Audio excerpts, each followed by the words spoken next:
My name is Sue Ann Harlan, and I was 17 when my parents turned love into a law, then tried to call it protection. They had one rule they treated like scripture, not advice, not guidance. A commandment. No dating until after high school graduation. Not no serious relationships, not be careful, not focus on school first, just no dating. My mother liked to say teenage romance was a diversion, the kind that ruins girls. She said girls the way other people said danger. My father nodded along, quieter but firmer, as if silence itself could enforce obedience. On my 15th birthday, they gave me a contract. An actual contract. Typed, printed, 2 signatures waiting at the bottom. Mine, small, uneven. My father's, bold, decisive. I, Sue Ann Harlan, agree not to date until I am 19 years old. My father laminated it and taped it to the refrigerator door, right at eye level, like a warning label. Every morning when I poured milk for cereal, it stared back at me. Every night when I reheated leftovers, it reminded me my future was already spoken for. Homecoming came and went while I stayed on the couch watching Netflix. My friends sent blurry videos of slow dances under gym lights, their laughter echoing through tinny speakers. When anyone asked why I never went, I lied easily, said I had violin practice. I didn't even own a violin. On Friday nights, my mother would run errands and just happen to drive past the movie theater. Just checking traffic, she'd say. Her eyes never checked traffic, they checked faces. My father enforced the rules with a different kind of pressure. If a boy from chemistry class asked to borrow my notes, he'd sit me down like I was under investigation. Why did he ask you? Is he flirting? Are you meeting him somewhere? Every male contact in my phone had to include a full name and explanation. Tyler Grant, lab partner, Noah Kim, group project. So my parents could verify no one was a secret boyfriend hiding behind a nickname. I learned early how to disappear inside my own life. Then, during junior year, my parents pushed me to volunteer at an animal shelter because it would look good for college. It did. It also introduced me to Ethan Hale. Ethan came in every Saturday morning, sleeves rolled up, hair always a little messy, like he'd run his hands through it while thinking. He was a senior at another school across town, someone my parents didn't know, hadn't researched, hadn't cataloged, which meant, for the first time in my life, I could talk to a boy without feeling my mother's eyes crawling inside my skull. We worked in different parts of the shelter, me cleaning kennels, him walking dogs, so our conversations came in fragments. A joke whispered while a beagle tried to eat a mop. A shared laugh when a cat hissed like it was auditioning for a horror movie. Nothing reckless, nothing dramatic, just normal. 3 months of that. 3 months of tiny conversations that made my chest feel lighter than it ever had, until one day Ethan asked, like it didn't even matter, "Do you want to study together at the library sometime?" My heart leapt. I said yes, and I built a second life. Hidden coffee runs during tutoring sessions. Real dates in places my parents never went. A messaging app disguised as a calculator because my parents checked my phone like it was evidence. I got good at switching faces. At home, obedient daughter, quiet, agreeable. Outside, a regular 17-year-old girl, laughing too loud, walking too close to a boy who treated her like a person. For a while, I believed I could survive my house by simply living around it. Then, on a Thursday night, my body betrayed me. The pain started during dinner, sharp, sudden, low in my stomach. Within minutes, it spread like fire. I curled up on the bathroom floor, shaking, sweating, the tile cold against my cheek. I couldn't breathe right. I couldn't form a sentence. My mother took one look at me and sighed. "Sue Ann, don't do this." Like pain was a performance. My father stood in the doorway with his arms crossed. "It's cramps. Take ibuprofen. Go to bed." When I started throwing up, when my legs wouldn't hold me, they accused me of trying to skip my calculus test. "You're always dramatic when you're stressed," my mother snapped. They ordered me to bed. They turned off their phones. They went to sleep. By midnight, the pain was unreal. My vision blurred. My hands went numb. I remember thinking, this is how people die. Quietly. In a room where no one believes them. I crawled for my phone and texted Ethan with shaking fingers. "Something is wrong. I think I'm dying." His reply came instantly. "I'm coming. Right now." Minutes later, I heard pebbles tapping my window. Ethan's signal. I dragged myself across the room. Outside, in the dark, he whispered, "Sue Ann, can you climb?" I shook my head, crying. He didn't hesitate. helped me down the trellis in my pajamas, caught me when my knees buckled, half carried me to his car. He drove like the road was on fire. At the ER, everything moved fast. Lights, voices, a doctor's serious face. Ruptured appendix, septic shock. I was rushed into surgery. When I woke, my throat burned and my stomach felt like it had been unzipped. My parents stood beside the bed, pale and shaken. Ethan was slumped in a chair outside, eyes red from staying awake all night. The surgeon spoke to my parents in the hallway. If he hadn't brought her in when he did, he saved her life. My mother hugged Ethan like he belonged to us. My father shook his hand, apologizing again and again. For 3 days, my parents were gentle, careful, quiet. On the drive home, my father cleared his throat. We need to apologize for everything. My mother nodded. We were too strict. Ethan is a good boy. Relief flooded me so fast it hurt. Then my mother turned around in her seat, smiling brightly. We've decided you two are so perfect for each other, she said softly, that you should get married. My heart stopped. My father nodded. We already put down the deposit. The wedding is next month. The car kept moving as my world tilted sideways. The laminated contract on our fridge, the one that once imprisoned me, suddenly felt like a joke, because my parents hadn't loosened the chain. They'd just changed the lock. The rest of the drive home passed in a blur of my mother's voice and my own pulse pounding in my ears. She talked about flowers first. Roses versus lilies, white versus ivory. My father chimed in occasionally, nodding along, like this was all perfectly reasonable, like I hadn't almost died 3 days earlier, like I wasn't still stitched and sore and barely able to sit upright without pain slicing through my abdomen. I pressed my palm against the car door, steadying myself, wondering if the pain medication was making me hallucinate. They can't be serious, I told myself. This is gratitude, temporary insanity. It will pass. It didn't. The moment we got home, my mother was on the phone, catering menus, venue confirmations. She paced the living room while I shuffled to the bathroom and locked the door, gripping the sink as nausea rolled through me. I pulled out my phone and texted Ethan with shaking hands. They want us to get married next month. Not joking. His reply came back in seconds. Are your parents having a mental breakdown? I slid down onto the closed toilet lid, tears blurring the screen. Downstairs, my mother laughed into the phone like a teenager planning prom. I dragged myself to my bedroom and collapsed onto the bed. The laminated contract still hung on the wall. I agree not to date until I am 19, mocking me while my parents planned my wedding 4 months before graduation. That night, my younger sister Chloe peeked into my room. Mom's gone completely feral, she whispered. She's looking at wedding dresses online. I laughed and cried at the same time. At dinner, my father slid a thick 3-ring binder across the table. It was labeled in neat handwriting. Sue-Ann and Ethan. Wedding planning. Inside were color-coded sections. Venue, catering, guest list. 210 names already typed in alphabetical order. I pushed my soup bowl away. I'm 17, I said, forcing my voice to stay steady. I can't legally get married. My mother smiled, the kind of smile adults use when they think a child is being cute. Parental consent makes it legal in California, she chirped. We checked.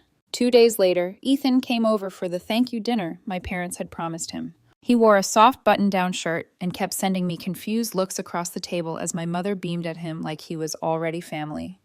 She'd cooked his favorite meal, chicken parmesan, and baked chocolate cake, proudly announcing she'd done some research on his social media.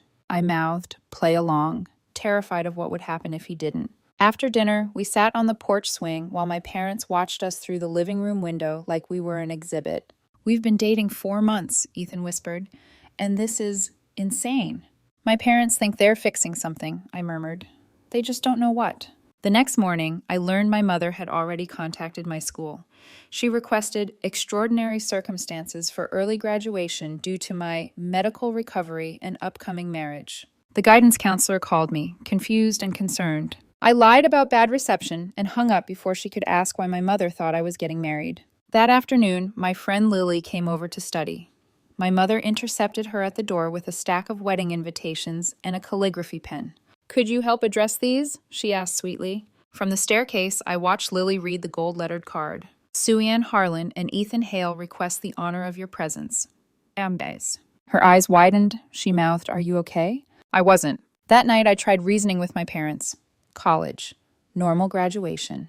Time. My father argued that married students received better financial aid. My mother said they'd already paid $9,000 in non-refundable deposits.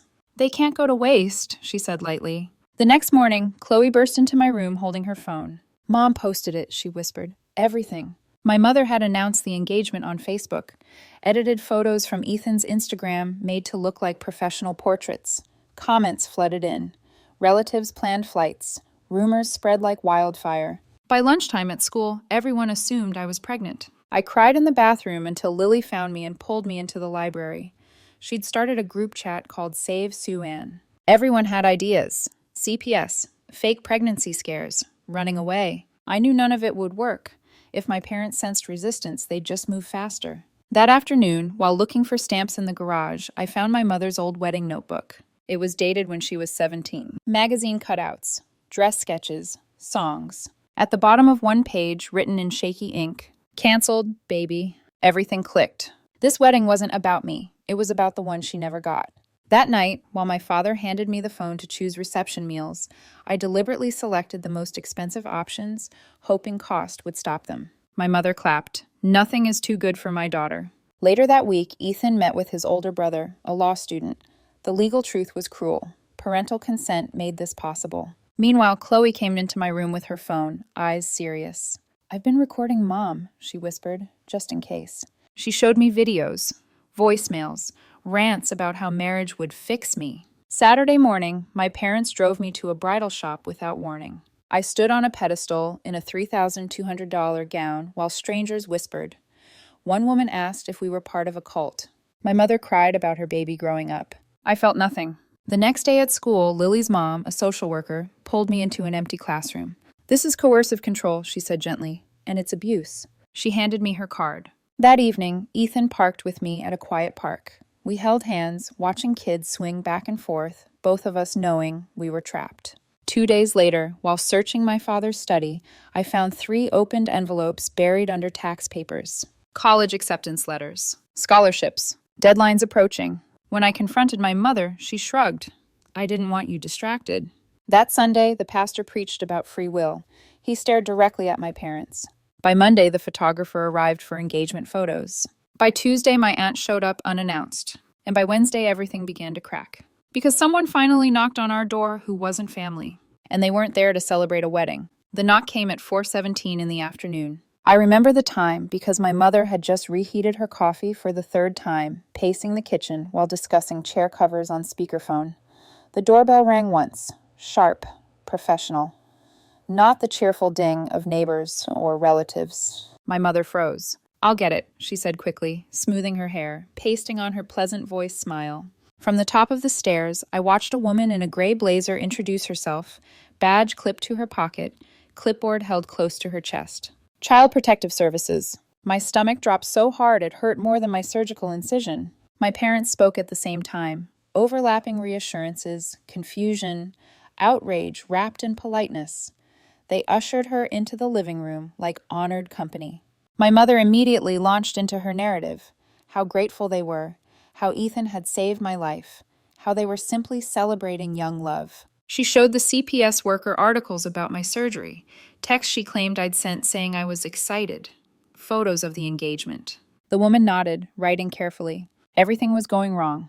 Then Chloe came down the stairs. She stopped at the doorway, stared at the woman, then at our parents, then back again. And she said it. "I didn't know you were allowed to marry someone if they're locked in their room." Silence fell like a dropped plate. The CPS worker looked up sharply. "Can you repeat that?" My parents rushed to explain, but the woman raised her hand. "I'd like to speak with Sue Ann privately." My mother's face went pale. Upstairs, in my bedroom, the CPS worker sat on my desk chair while I perched on the edge of the bed, clutching the blanket. "Do you want to get married?" she asked directly. I stared at my hands. I wanted to tell the truth. I wanted to protect my parents. I wanted everything to stop. "They're just overwhelmed," I said weakly. "They mean well." She asked to see my surgery scar. I lifted my shirt. She photographed it, documenting how red and inflamed it still was. "I'll be following up," she said quietly.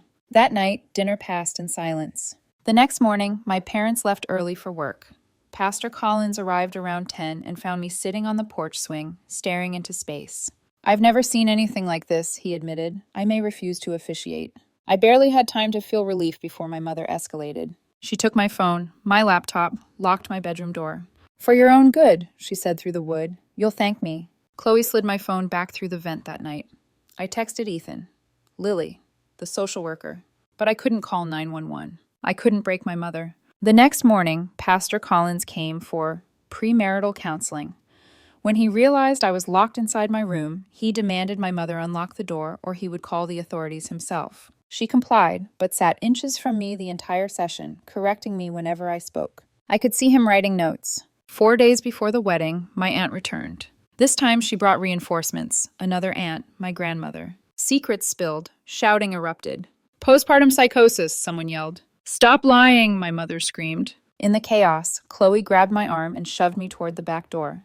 We ran. At Lily's house, her mom and a lawyer waited. Emergency paperwork spread across the table. My hand shook as I signed. That night, I didn't sleep. My mother's calls stacked up. Apologies, rage, threats. At 3 a.m., my father's car crept past Lily's house. Once, twice, 3 times. Then, police lights flooded the street. My parents had reported me as a runaway. Without filed paperwork, the officers said I had to go home. I went. And when we pulled into the driveway, I understood why my mother had been so calm. The backyard had been transformed into a wedding venue. White chairs, an archway, lights strung like stars. My father pulled me aside, hands shaking. Please, he begged, just get through it. The next morning, Ethan arrived with his parents and older brother. A compromise was proposed. A fake wedding, a commitment ceremony, no legal binding. My mother agreed, on one condition. No one can know it isn't real. The court hearing was scheduled for Monday. The ceremony was Sunday. All I had to do was survive the weekend. Then the blood started soaking through my dress. And my mother still told me to smile. I noticed the blood before anyone else did. It soaked through this gauze beneath my dress, warm and unmistakable, blooming like a secret I could no longer hide. I lifted the fabric slightly, my hands shaking, and stared at the thin red line where my surgical incision had split open. My body was done pretending. I showed my mother. For a brief second, something flickered across her face, fear maybe, then it vanished. She grabbed fashion tape and concealer from the bathroom counter like this was a wardrobe malfunction instead of a medical emergency. We'll fix it, she said briskly. Nothing is ruining today. That was the moment I realized she couldn't see me anymore. I was a role, a costume, a second chance at the wedding she'd lost. The doorbell rang again. This time it wasn't a guest. Dr. Patel walked in wearing scrubs, eyes already scanning my posture, my color, the way I was holding my stomach. She'd heard. Doctors talk. Nurses talk. Someone at the hospital had finally connected the dots. She took one look at the blood and pulled me into the bathroom. You are medically unfit for stress, she said, voice tight. If they force this, I will call an ambulance. My mother stormed in, screaming that everyone was trying to sabotage my happiness. She grabbed my arm and yanked me toward the backyard. I cried out. My father stepped in. For the first time in my life, he physically blocked her. She hit him. Guests were already peering through windows when sirens cut through the air.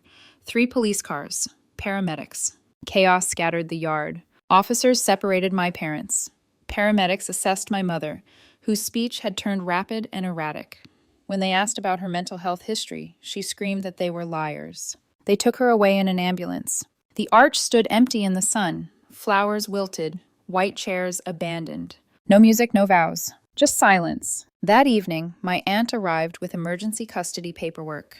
CPS moved fast once there were witnesses. I signed with trembling hands. I didn't live in my house anymore. Court came quickly. Recordings Chloe had saved, photos of bruises, medical reports, testimonies from teachers, the pastor, Dr. Patel. My mother sat across the room, smaller than I'd ever seen her, finally admitting she had bipolar disorder and that she'd stopped taking her medication. The judge listened quietly. Mental illness may explain behavior, he said, but it does not excuse endangering a child. Guardianship was granted to my aunt. Just like that, the wedding meant to control my life ended my parents' authority over it. The weeks after blurred together. Therapy, packing boxes, learning how to sleep without locking my door. Chloe moved in with us too, carrying a stuffed elephant she'd had since kindergarten. We pushed our twin beds together like we used to during thunderstorms. Ethan and I tried dating without secrets. It was awkward, real, quiet. No vows, no promises. Just pizza, movies, and figuring out who we were without fear stitching us together. At the custody hearing's end, my future cracked open again. Scholarships were reinstated, extensions granted. Berkeley reached out, not with rejection, but with a grant for students surviving family trauma. I cried so hard my aunt had to hold my shoulders. Graduation came. My parents sat in the back row, subdued, older somehow. My mother clapped when my name was called. My father cried. I accepted their card. I accepted their apology. I did not accept their control. Now I'm 19, sitting in a dorm room, sunlight pouring through the window, a thin scar across my stomach reminding me where this all began. My phone buzzes with normal things. Ethan sending dumb memes. Chloe asking about twin XL sheets. Lily inviting me to a study group.